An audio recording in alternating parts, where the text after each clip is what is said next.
All right, the Atlanta Falcons have a couple sneaky players that are under the radar that could really not only make the team, but be really good depth pieces, and even a guy that we're going to highlight could be a starter for you. It's like, what are we doing here? How come no one's talking about this? And if you're new to the channel, by the way, we're Detroit Lions fans, but this channel, we talk about teams that are just under the radar and don't get the love nationally like they should.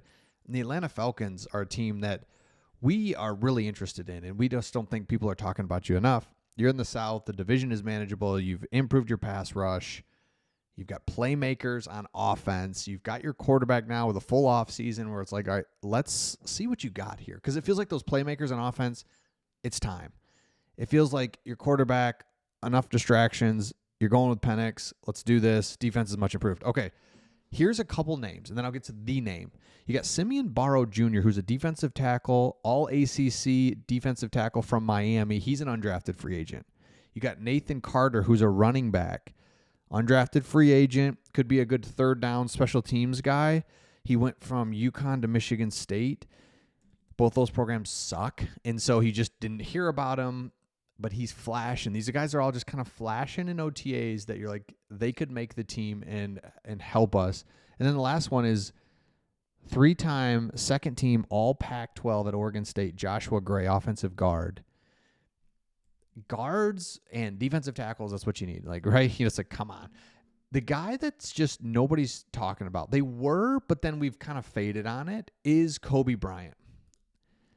You get this guy's an undrafted free agent who's three-time first-team all Big 12 performer, 13 interceptions, 2 pick sixes, got the size, the speed, the production, and then he just goes undrafted.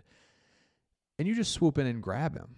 And it's like, don't forget about this, because as you look at your roster, you improve the defensive line tremendously. You got aggressive there. You get 2 really good defensive ends. You've got enough safety. Safeties are good. Let's improve corner. Let's play good defense, because our offense will be so good. Bijan Robinson, we're going to run the ball. Our offense, if our offense is better, that makes our defense better. Play complementary football. The next thing you know, the Atlanta Falcons could be really, really good. I mean, that's what I think you have to just kind of be thinking about right now, is like, wait a second, because PFF ranked your wide receiving core as 11th. Drake London, like, let's go. With a real quarterback throwing to you consistently, let's go. Darnell Mooney, we highlighted. Super underrated. Oh, it's over here, but thank you. More underrated performance, wide receiver 2. Like, he's your 2, steady Eddie, boom. And then we need Drake London, let's go. Bijan Robinson, be the guy out of the backfield catching the ball. Okay. And then Kyle Pitts. I mean, come on, dude. If you can be anything, the Atlanta Falcons have a great wide receiving core. So I kind of jumping around here, but what I'm going at is, if the defense just settles things down and the defense just gets a pass rush, which you should, combine that with your offensive weapons, I mean, what are we doing? That's why to get some depth at corner, it just feels like, and again, this is an outsider's perspective, so correct me if I'm wrong in the comments, but it just feels like defensively, let's just settle down. That'll help with a pass rush, because guys won't be just running free and getting chunk yardage on us. So if we get a pass rush, we just settle the defense down. We don't have to be this elite defense. That'd be great, but we don't have to do that, because our offense is good enough if they show up. So that's your wide receiver, just kind of arsenal and room. Now, look at your running back room. They rank the best running back groups: Ravens, Lions. Okay. Bijan headlines it, and I think both of these guys, but especially Bijan, like, his receiving ability sets him apart. Same with the Lions. Like, Jahmyr Gibbs is unbelievable, but can catch the ball. So Jahmyr Gibbs, Bijan Robinson, always kind of compared. Who would you rather have situation.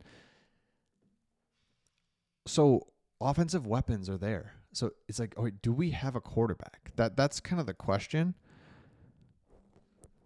Because if you do, then you got a guy like Kobe Bryant,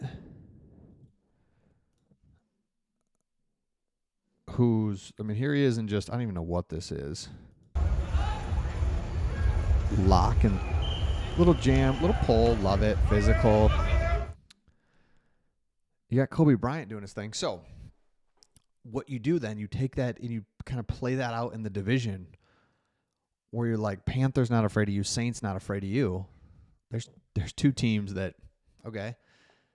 I mean, I get it. Panthers love them and almost kind of root for them. I know.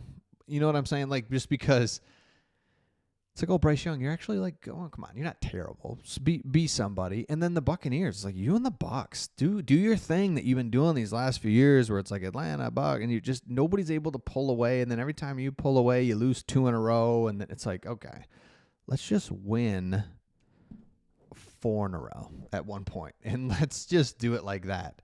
And pull away. Let me look at your schedule here. And we looked at it before. There's a couple stretches that it's like, okay, that's it. That's the stretch. Either we're going to do our thing there or we're not. And we won't make the playoffs. Like, it's that simple. So the first 4 games, you got the early bye. First 4 games, tough. It is what it is. Then you're going to get Buffalo, San Fran, Miami. Okay, Buffalo, San Fran. Then this week 8 to week 13 stretch is really the season for you. These are games you have to win because the other part of your schedule is tough. There's a lot of ups and downs, a lot of things that could happen. But when you talk about, all right, Miami, you have to win that. New England, Indianapolis, Carolina, New Orleans, the Jets, you got to win 5 or 6 of those. And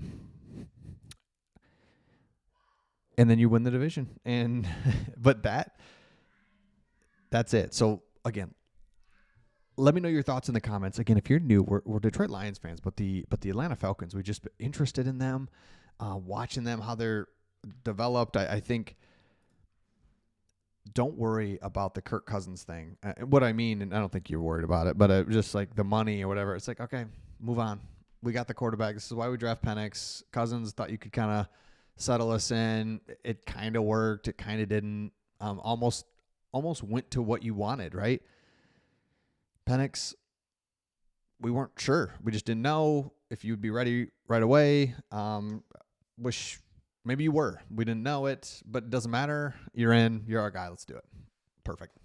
Nothing hurt. Yeah, okay, you lost some, paid Kurt some millions, and you're gonna whatever. He's out of there. It doesn't matter. So let me know your thoughts, and we'll see all of you on the next one.